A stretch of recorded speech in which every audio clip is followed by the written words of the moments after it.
Okay, good Erev Shabbos. I managed to get myself to the mikveh Erev Shabbos. It was a cold mikveh, but it was at least a mikveh, and I probably deserved the cold mikveh today. So we told in the previous video 3 of the 4 stories that are told traditionally in Parshas Hachodesh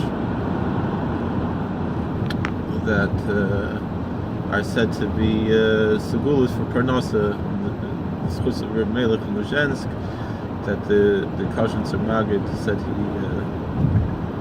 said that these were segulas. So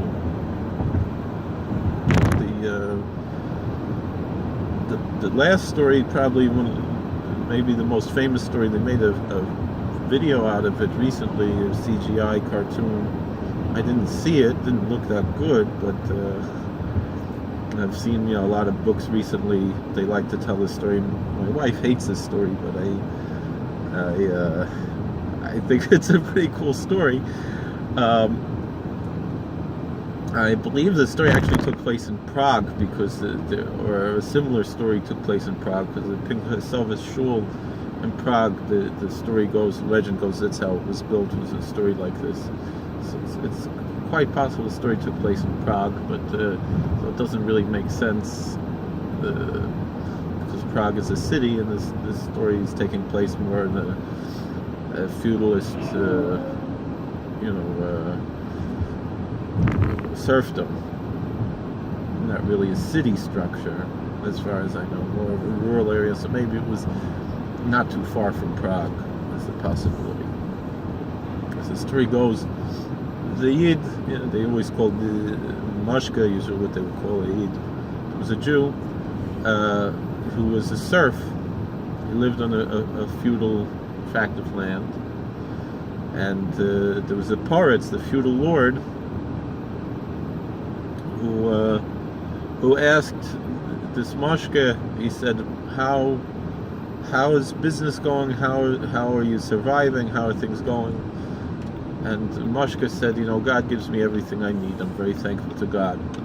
So the Poritz, the feudal lord, said, "You're thankful to God. God gives you everything. I give you everything. Where's your gratitude to me? I'm going to teach you a lesson, Jew. You think God gives you everything? I'm going to stop supporting you."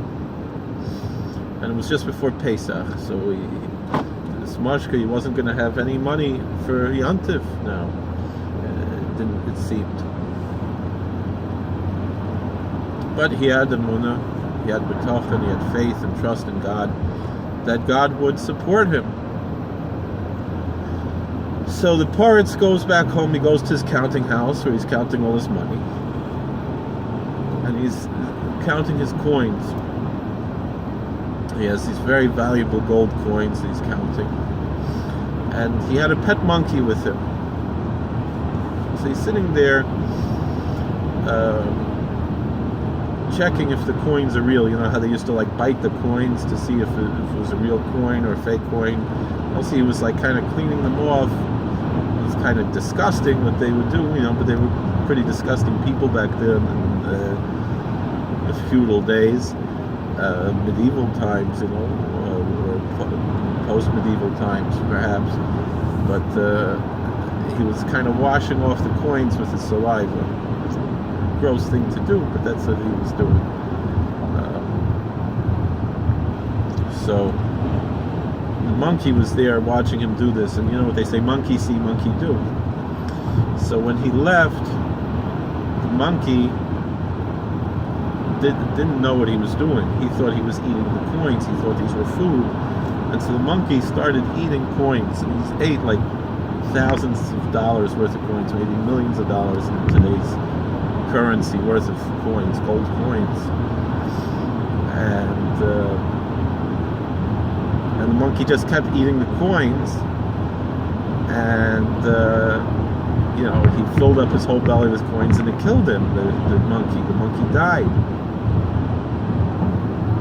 So Poritz comes back sometime later, and he sees a dead monkey. So he didn't know. The feudal lord, he finds his pet is dead. He didn't really care that much, So he just thought it would be a funny joke to take the dead monkey, the carcass of the monkey, and throw it in the Jew's window.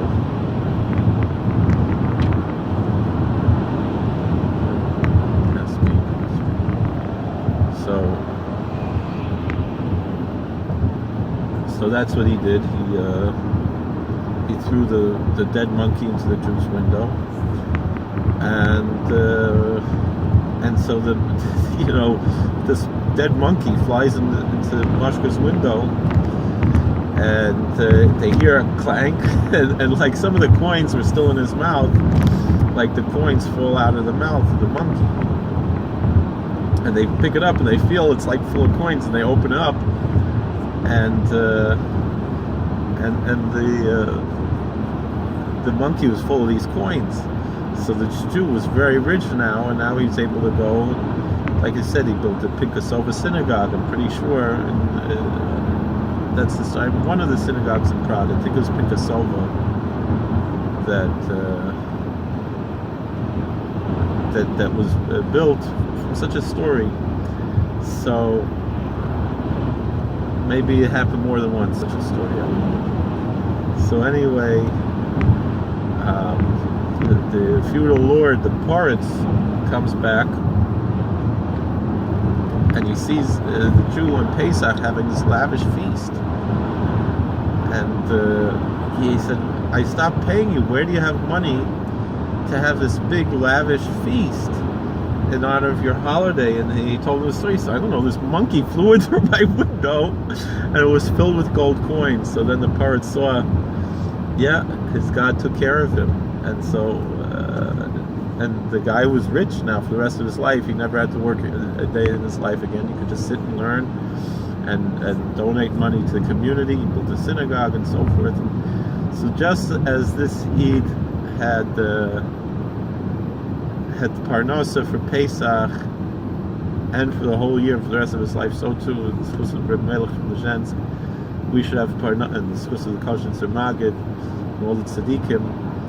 We should have money, we should have Parnasa for Pesach and for the whole year and for our whole lives. And we should be able to serve God and do what's right and learn Torah and be honest people and live Torah lives and be generous and helpful. And that merit, Taka will have, if we're generous, helpful, and honest, God will bless us with whatever we need, and even give it in the schus of Pesach and Shabbos and Yom Tov, having special food for these special days also will be blessed to enjoy a beautiful holiday and a beautiful life. It's the Gemara says that whatever money you're supposed to make that year is predestined from Rosh Hashanah, but what you spend for Shabbos and Yom Tov, that's not on the cheshbon, that's above and beyond. But so the more you spend for the Sabbath and holidays and so forth, the more you're going to be blessed. So too, what you do with mitzvahs, and you share, you give tzedakah, you do, which is really justice. And that merit, we're worthy. It's not charity, it's justice. It's what we're supposed to be doing. It's what's right. But it's a religious obligation, not a civic one. I would venture to say it's not.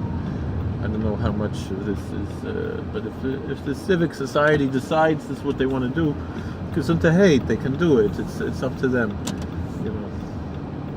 Thank you for watching. God bless. Please like. But it has detriments also in a certain way for certain times. But so that's, we have to find a proper balance. But anyway, thank you for watching. God bless. Please like, share, and subscribe. And we should all be blessed with all the blessings we need, both materially and spiritually. All right. It's off, right?